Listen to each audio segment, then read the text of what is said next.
শিক্ষক আর নেবেন না ক্লাস, শাসন ভালোবাসায় স্কুলে আর হবে না দেখা প্রিয় শিক্ষকের সঙ্গে।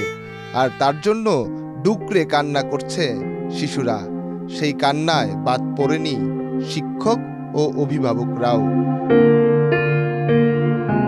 শিশুদের কান্নায় যেন ভারী হয়ে উঠেছিল খাগড়াছড়ির মরাডুল সরকারি প্রাথমিক বিদ্যালয়। যার জন্য শিক্ষার্থীদের এমন কান্না, সেই শিক্ষকের নাম রবিমোহন চাকমা। শিক্ষার্থীদের কান্নায় চোখে জল এসেছে সেই শিক্ষকেরও। 21 বছর ধরে করা শিক্ষকতার সময়ে অনেক শিক্ষার্থীকে দিয়েছিলেন পাঠদান, চেষ্টা করেছেন শিক্ষার আলো পৌঁছে দিতে। কড়া শাসনের পাশাপাশি ভালোবেসে আগলে রেখেছেন শিক্ষার্থীদের।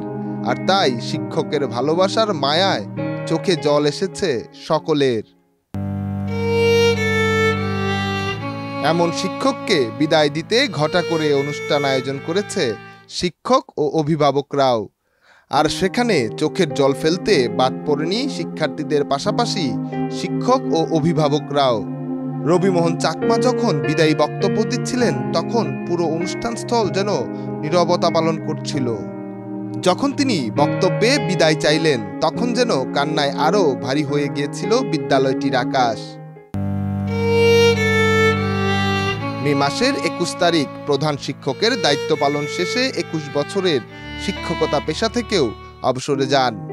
ফুলেল শুভেচ্ছা আর মোটর বাইকে করে শিক্ষকের বাড়ি পৌঁছে দেন আয়োজকরা। নেশরকার অঙ্কুর, দেশ রূপান্তর।